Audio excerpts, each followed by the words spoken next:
Court ने IO साहब को सुना, मुझे पूरा सुना और मैंने एक्सप्लेन किया कि कैसे मीडिया ने इसको एक्सीडेंट के बाद से ही रिपोर्टिंग शुरू कर दी थी। मीडिया ने बहुत सारे स्टेटमेंट्स रिकॉर्ड करे हैं, मतलब डिजिटली रिकॉर्ड करे हैं, जो न्यूज़ में आ रहे हैं, एनडीटीवी में आ रहे हैं, टाइम्स नाउ में आ रहा है। और एक डीसीपी साहब ने खुद प्रेस कॉन्फ्रेंस की, उसमें उन्होंने सारे फैक्ट्स बताए। जब हम एफआईआर पढ़ते हैं जो 10 घंटे के बाद रजिस्टर होती है, इंसिडेंट है 1:30 बजे का, एफआईआर हो रही है रात को 11:30 बजे, उसका जो भी वर्जन है एफआईआर का वो प्रेस कॉन्फ्रेंस के भी अगेंस्ट है, उसके खिलाफ है, कॉन्ट्रडिक्ट कर रहा है, पूरा वर्जन ही कॉन्ट्रडिक्ट कर रहा है। और जो एक शख्स है जिसने गाड़ी में बिठा के हॉस्पिटल में लेके गया, उसके भी बयान अगर आप देखेंगे तो मीडिया में बहुत सारे आए हुए हैं, वो भी कुछ और कहानी बताते हैं। सो कहीं ना कहीं ये लग रहा है एफआईआर पढ़ के कि एफआईआर का वर्जन जो है वो सही नहीं है, इनकरेक्ट है। इसका कारण क्या है हम इस स्टेज पे आपको नहीं बता सकते हैं। देखिए, बड़ा अनफॉर्चुनेट इंसिडेंट है, एक शख्स की डेथ हुई है, we all are very sorry for that. But जो कानून है, कानून तो अपने हिसाब से चलता है। अगर रैश एंड नेग्लिजेंट ड्राइविंग से किसी की डेथ है और कंट्री में वो बेलेबल ऑफेंस है, फिर वो बेलेबल ही है। आप उसको नॉन वेलेबल घुमा फिरा के कोई और सेक्शन ऐड करके करें, वो बड़ा अनफॉर्चुनेट हो जाता है।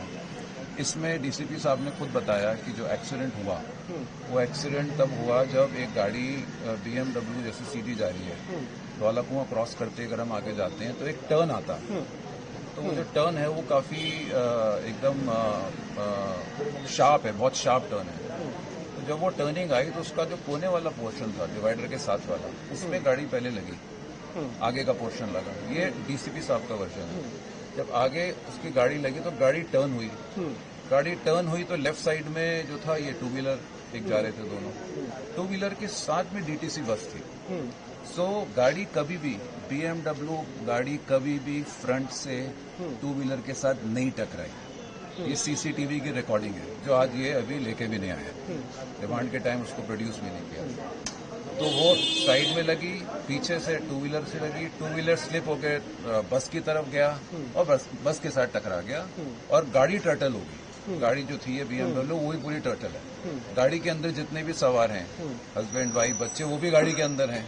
एयर बैग्स खुले हुए हैं, उनकी भी चोट लगी है। तो ये रैश एंड नेग्लिजेंट एक्ट का तो केस है ही नहीं।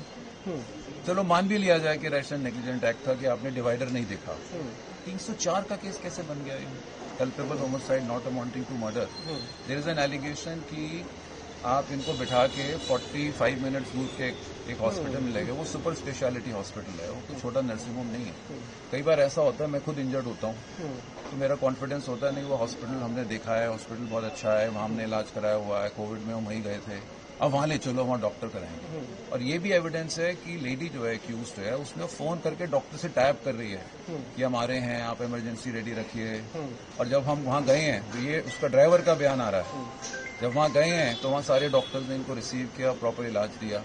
और 46 मिनट्स के बाद, 1:30 बजे का इंसिडेंट है, 246 पर जाके वो ब्रॉड डेड हुआ।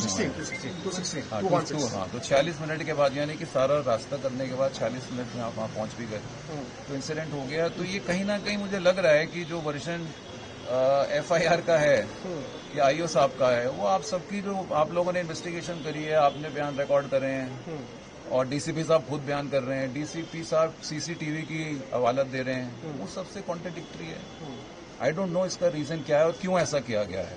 अब वो कोर्ट में 2 दिन का वो हो गया है, जेसी हो गई है, जेसी 2 दिन का जेसी हुआ, 2 दिन की जेसी हो गई है। हमने बेल एप्लीकेशन फाइल कर दी है, बेल एप्लीकेशन की हियरिंग परसों और इनको प्रोड्यूस भी किया जाएगा। और अभी डॉक्टर का इलाज भी होगा, डॉक्टर के पास भी लेके जाएंगे, उसके बाद जेसी में जाएंगे। तो आज इनको जेसी में जेल भेज दिया। हाँ, भेज दिया। सर, जो अगर पुलिस की बात करें तो पुलिस क्या कह रही है अपनी इनिशियल इन्वेस्टिगेशन में? जो कार थी बीएमडब्ल्यू, जो कि बहुत हाईटेक कार है, उसकी क्या स्पीड रही होगी at the time of accident? देखो, ऐसा है ना, जो एफआईआर है वही तो पुलिस का वर्जन तो एफआईआर होता है। हाँ, एफआईआर से पहले तो कुछ है ही नहीं जी। एफआईआर का वर्जन आ रहा है रात को 11:30 बजे। अच्छा। In the form of statement of the injured witness. जो उनकी वाइफ है डिसीज की, जब वो हॉस्पिटल में वेंकटेश्वर हॉस्पिटल पहुंचती हैं रात को, वहां जाके बयान बनता है। हमारा कहना है, देखो अभी तो इट्स वेरी अर्ली, हम तो केवल अपना वर्जन बता सकते हैं। हमारा वर्जन ये है कि एफआईआर पढ़ने के बाद वो कॉन्फिडेंस नहीं आ रहा, क्योंकि हम तो सुबह से ही देख रहे हैं कि आप लोग क्या रिपोर्ट कर रहे हो। सुबह से ही प्रेस कॉन्फ्रेंस हो रही है, डीसीपी साहब कुछ और कह रहे हैं, डीसीपी साहब आपको बयान दे रहे हैं, वो कुछ और कह रहे हैं, और एफआईआर कुछ और आती है। तो कॉन्फ्लिक्ट बहुत ज्यादा है दोनों के फैक्ट्स में। सर, जो ये एक्ट है कि जो स्पॉट है, स्पॉट से 20-19 किलोमीटर दूर ले जाना पेशेंट को, पुलिस उसको किस तरीके से डिफाइन कर रही है, क्या कह रही है उस एक्ट, कैसे देखिए अभी तो वो कह रही है कि वहाँ इतनी दूर ले जाने की जरूरत क्या थी। देखो क्या होता है, जो लेडी लेके गई, जो एक्यूज लेडी है, वो खुद भी इंजर्ड है। अगर आप ये एलिगेशन लगा रहे हैं कि लेडी जो इंजर्ड है, जो ड्राइवर है, वो हस्बैंड वाइफ इंजर्ड को दूर लेके जा रही है, वो खुद भी तो इंजर्ड है, खुद भी उसका सारा खून निकल रहा है। तो क्या आप ये एक्सप्लेनेशन को एक्सेप्ट करेंगे कि मैं जो, अगर मैं एक्यूज हूँ तो मैं अपने आप को भी इलाज नहीं दे रही, मैं अपने आप का भी इलाज लेट करें? कौन, who will believe this? completely I would say absurd and preposterous allegation. अच्छा, हस्बैंड और उनको छोड़ के वहाँ, क्योंकि वो जो बाईपासर एक कोई वैन था, वैन वाले ने अपने आप रोका। वैन वाले का बयान अगर आप पढ़ेंगे तो जैसे हमारे यहाँ होता है नॉर्मली, बहुत कम लोग ऐसे होते हैं जो आके हेल्प करते हैं, मदद करते हैं। तो वो जो वैन वाला शख्स था, he was a very kind man. उसने देखा कि लोग तो वीडियो बना रहे हैं, लोग फोटो खींच रहे हैं, कोई मदद तो कर नहीं रहा, तो उसने अपने आप आके बोले कि फटाफट उठाइए, मैं इनको हॉस्पिटल लेके चलता हूँ।